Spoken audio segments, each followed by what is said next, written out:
Hello my beautiful soul family, कैसे हैं आप सब। आई होप आप बहुत अच्छे होंगे। अपना नाम जब तब ध्यान बड़ी मेहनत और लगन से कर रहे होंगे। तो चलिए गाइज, आज हम देखने वाले हैं डीएम की सोल अपनी डीएफ से कुछ कहना चाहती है, अपनी डीएफ को इशारा दे रही है। जरा एक नज़र मेरे प्यार करने का अंदाज भी देख लो। चलिए देखते हैं क्या अंदाज है डीएम का प्यार करने का। ऐसा क्यों कह रहे हैं डीएम। प्लीज़ ज्वाइन गाइड करें, प्लीज़ राधा रानी गाइड करें। चलिए देखते हैं गाइस किस अंदाज की बात कर रहे हैं DM. S of pentacle, 9 of wands, page of cups, 5 of cups, 8 of wands, strength card, wheel of Fortune, the tower. देखिए गाइस, डीएम अपनी डीएफ से कहना चाहते हैं कि तुमने मुझे प्यार किया निस्वार्थ, ठीक है, लेकिन तुम भी हाफ सोल हो, मैं भी हाफ सोल हूँ। जब हाफ सोल इतना निस्वार्थ प्रेम कर सकती है तो क्या उसकी हाफ सोल पीछे रहेगी? नहीं ना।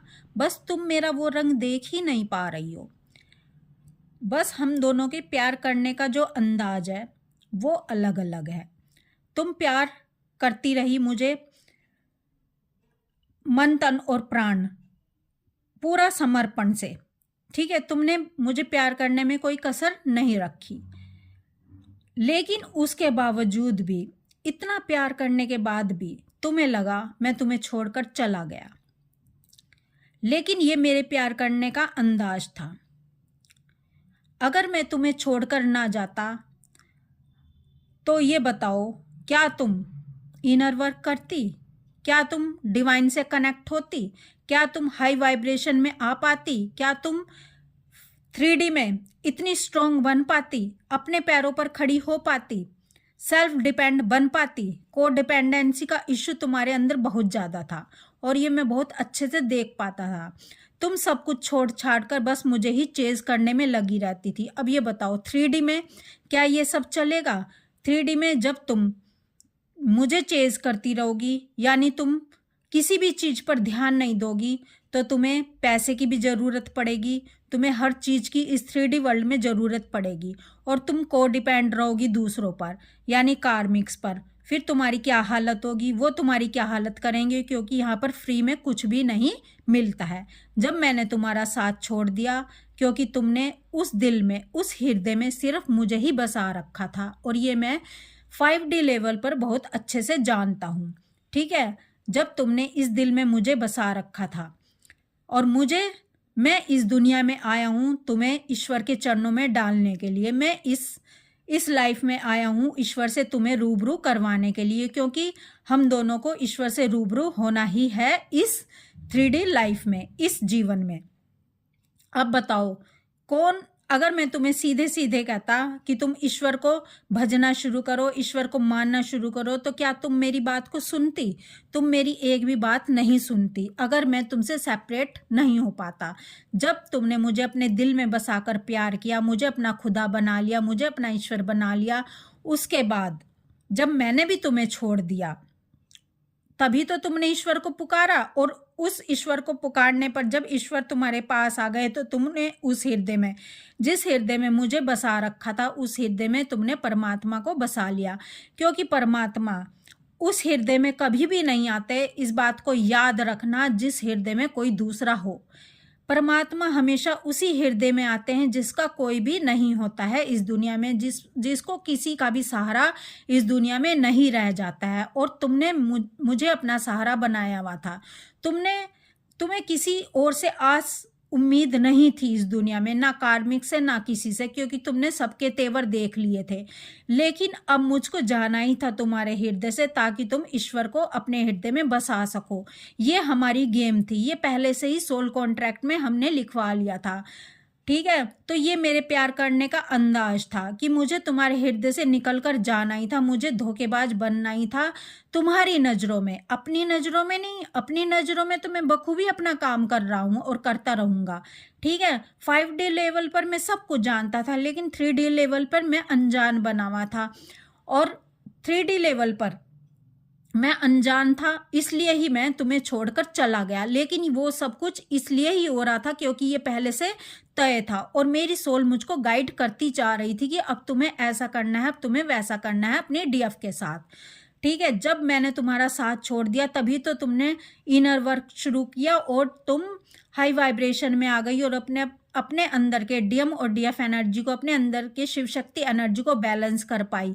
और जब तुम हाई वाइब्रेशन में पहुंच गई तो जो मैं तुम्हारी हाफ सोल हूँ, फिर मुझे तो तुम्हारे पीछे पीछे आना ही था, मुझे तो फिर अपने ऊपर काम करना ही था, क्योंकि मैं सबकी नज़रों में तो बुरा बुरा बनूं या ना बनूं, लेकिन जब मैं तुम्हारी नज़रों में बुरा बन गया तभी जब मैंने तुम्हें धोखा दे दिया, तभी तो मैं भले ही तुम्हें कितना भी धोखा दिया हो, कितना भी मैं तुम्हारी नज़रों में विलन बन गया, कितना भी मैं तुम्हारी नज़रों में जीरो बन गया, मुझको ये सब मंजूर है, सब मंजूर है, मुझे तुम्हारी नज़रों में गिरना मंजूर है, लेकिन मेरी डीएफ कमज़ोर रह जाए, मेरी डीएफ का वो मकसद पूरा ना हो जिसलिए हम दोनों इस धरती पर आए हैं, मुझको मंजूर नहीं है। मुझको खुद को गिराकर, मुझे पतन की तरफ जाकर तुम्हारी नज़रों में, लेकिन तुम्हें ऊंचा उठाना ही था, क्योंकि जब तुम ऊंचा उठ जाओगी, जब तुम डिवाइन से कनेक्ट हो जाओगी तो हाफ सोल को तो आना ही पड़ेगा, भले ही मेरा मन हो या ना हो। यहाँ मन की नहीं चलेगी, यहाँ सिर्फ डिवाइन की चलेगी, क्योंकि हाफ सोल हाई वाइब्रेशन में आ गई तो हाफ सोल को तो हाई वाइब्रेशन में आना ही पड़ेगा, क्योंकि दोनों एक दूसरे से बंधे में हैं, दोनों की सोल एक दूसरे से बंधी हुई होती है। तो मैं तुम्हारी नज़रों में बुरा बना हूँ, मैं तुम्हारी नज़रों में राक्षस बना हूँ, मैं तुम्हारी नज़रों में ऐसा बना हूँ जिसको प्यार का बिल्कुल भी सलीका नहीं है, जिसको प्यार इक्वल गिव एंड टेक है ही नहीं, जिसकी नज़रों में कुछ भी। ठीक है, जो सिर्फ लेना लेना जानता है, जो सिर्फ भाग जाना जानता है, जो सिर्फ अपने कार्मिक थर्ड पार्टी को प्यार करता है, जो उसको बिल्कुल भी प्यार नहीं करते हैं। और जो मेरी डीएफ मुझको सरेंडर भाव से मुझे खुदा बनाकर प्यार करती थी, उसको मैं छोड़ देता हूँ। तो ये सारी गेम थी मेरी जान, तुम आज इस बात को समझ लो। तुमने प्यार का एक रंग देखा है, लेकिन तुमने इस प्यार को नहीं देखा कि इस प्यार के पीछे कितना गहरा सत्य छिपा हुआ है।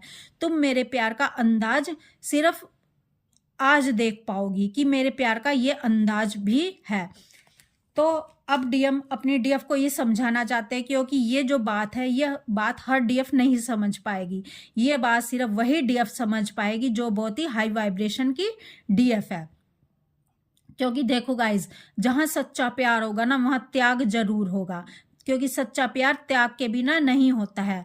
और सच्चे प्यार में आंसू ना बहाए जाएं, सच्चे प्यार में दिल छटपटाए ना, सच्चे प्यार में रोना ना पड़े, सच्चे प्यार में तूफानों से लड़ना ना पड़े, समझ लो वो प्यार सच्चा है ही नहीं। वो तो सिर्फ 3D का प्यार है, जिसमें सिर्फ फिजिकल बॉडी मिल गई तो हमारा दिल भर हमें मिल गया, ये सच्चा प्यार नहीं होता। ठीक है, सच्चा प्यार होता है रूह तक जाना, आत्मा से मिलन कर लेना, उस इंसान की आत्मा से मिलन कर लेना जिसको आप चाहते हो। और जब आप उस इंसान की आत्मा से मिलन करते हो, वहीं ईश्वर की प्राप्ति हो जाती है। ये होता है सच्चा प्रेम। क्यों राधा रानी ने सच्चा प्रेम नहीं किया क्या, या कृष्ण भगवान ने सच्चा प्रेम नहीं किया? शादी तो कृष्ण भगवान ने रुक्मणी जी से किया, क्योंकि वो उनके कर्मा में लिखी हुई थी। ठीक है, लेकिन यहाँ पर राधा रानी और कृष्ण भगवान ने समझाया, क्योंकि उनके सोल कॉन्ट्रैक्ट में, उनकी लीला में यही सब लिखा हुआ था कि हम दोनों प्यार तो एक दूसरे से बेपनाह करेंगे, लेकिन हम दुनिया को प्यार का मतलब समझाएंगे। क्यों राधा रानी ने छटपटाया नहीं, राधा रानी ने दुख नहीं सहे, राधा रानी ने इंतजार नहीं सहा अपने कृष्ण भगवान का। जितना प्यार राधा रानी ने किया है उतना प्यार कोई कर भी नहीं सकता। ठीक है, जितना प्यार मीराबाई जी ने किया उतना प्यार कोई कर भी नहीं सकता। क्या मीराबाई जी ने संघर्ष नहीं सहे? कितने कितने संघर्ष सहे, उन्हें देखो और हमें देख लो, हमने तो उनके सामने कुछ भी नहीं सहा है। ठीक है, जहाँ सच्चा प्यार होगा ना, वहाँ त्याग होगा ही होगा, वहाँ दर्द होगा ही होगा, क्योंकि सच्चा प्यार दुख के बिना हो ही नहीं सकता। और मिलन फिजिकल बॉडी का मिलन सच्चा प्यार नहीं होता, मिलन होता है आत्मा से आत्मा का मिलन। ठीक है, जब दूर रहते हुए आत्माएं एक दूसरे को महसूस करती हैं, जब दोनों आत्माएं दूर हैं लेकिन एक दूसरे को याद कर रही हैं, तो दूसरी आत्मा को भी ये महसूस हो रहा है कि मेरी आत्मा, मेरी हाफ सोल, मेरे डीएम मुझको याद कर रहे हैं, मेरे डीएम इस समय मेरे लिए रो रहे हैं, मेरे डीएम इस समय मेरे लिए छटपटा रहे हैं, मेरे डीएम इस समय रातों को तड़प रहे हैं, मेरे डीएम इस समय सो नहीं पा रहे, मेरे डीएम इस समय मुझे पुकार रहे हैं, तो वो होता है आत्मा से आत्मा का मिलन। ठीक है, फिजिकली रूप में जब 3D में लोग एक दूसरे को पा लेते हैं तो उनका जो गोल होता है वो उससे हट ही जाता है, उनको उनके रूह तक पहुंचना ही नहीं होता, क्योंकि फिजिकल बॉडी को पा लिया तो समझ लो उनको लगता है हमने सब कुछ पा लिया। और यहाँ ना त्याग होता है, ना तपस्या होती है, ना सच्चा प्रेम होता है। ठीक है, तभी तो वहाँ ईश्वर की प्राप्ति नहीं होती है। ईश्वर की प्राप्ति होती है सच्चे प्यार में। अगर आपने तड़पा है, अगर आपने अपने आप को जलाया है, आपका मन जला है, दिन रात तड़पा है, आपने बहुत दर्द सहे है, आपने उस प्रेम की खुशी के लिए त्याग कर दिया है, यानी जिस बात के लिए, जिस चीज को पाने के लिए मेरा जो दिलबर है, मेरा जो साथी है, अगर उसे किसी चीज के लिए खुशी है, वो कि मुझे छोड़कर जाना चाहता है, तो ठीक है चला जाए, मुझे उसकी खुशी में ही खुश रहना है। प्यार देने का नाम है, प्यार पाने का नाम नहीं है। जो इंसान प्यार देना सीख चुका है, जो इंसान अपने प्रीतम के लिए सब कुछ करने को तैयार है, उसकी खुशी में ही खुश होना सीख जाता है, वही सच्चा प्रेम होता है। ठीक है, प्रेम किसी से प्यार खींचना नहीं होता है, प्रेम हमेशा देना होता है। तो यही प्यार होता है DMDF का, यही प्यार होता है ट्विन सोल्स का, और यही प्यार होता है ऊंचा प्रेम। जहाँ ईश्वर की प्राप्ति हो जाए वही ऊंचा प्रेम होता है। अगर आपके DM आपके साथ ये सब ना करते, अगर आपके DM आपकी नज़रों में ना गिरते, आपकी नज़रों में बुरे ना बनते, आपकी नज़रों में आपको छोड़कर ना जाते, तो ठीक है आप कभी भी ईश्वर की प्राप्ति ना कर पाते, आप तड़प कर कभी भी ईश्वर को ना पुकारते। तो जब DF ऐसा कर लेती है, ईश्वर को सरेंडर हो जाती है, ईश्वर की प्राप्ति कर लेती है और ईश्वर के साथ सोल मर्जिंग कर लेती है, तब DM भी ईश्वर के साथ सोल मर्जिंग कर लेते हो और अपनी DF के साथ रियूनियन में आ जाते हैं। क्योंकि वो तो रह ही नहीं सकते, क्योंकि 5D में तो उनकी सोल को पता है कि मेरी DF और मेरा इस जीवन में आने का क्या मकसद है। ये सिर्फ एक लीला होती है, सिर्फ एक ये खेल होता है, सिर्फ एक, सॉरी गाइज, लीला तो ईश्वर जब आते हैं ना तब उनके लिए लीला वर्ड यूज किया जाता है। ये एक खेल होता है, ये एक गेम होती है। ठीक है, ये एक नाटक होता है जिससे खेल तो असली खेला जाता है, लेकिन उसका मकसद बहुत बड़ा होता है। इमोशन फीलिंग तो सच्ची होती है, इमोशन फीलिंग सच्ची नहीं होगी तो खेल खेलने में ही मजा नहीं आएगा। वो भले ही कार्मिक के साथ हो, भले ही वो थर्ड पार्टी के साथ हो, लेकिन उसका मकसद बहुत बड़ा होता है। और यही मकसद होता है आपके DM का, जो आपको समझाना चाहते हैं। और उनका प्यार करने का अंदाज यही है कि आपकी नज़रों में गिर जाएं, आपकी नज़रों में बुरा बन जाएं, लेकिन अपनी DF को ईश्वर से रूबरू करवा दें।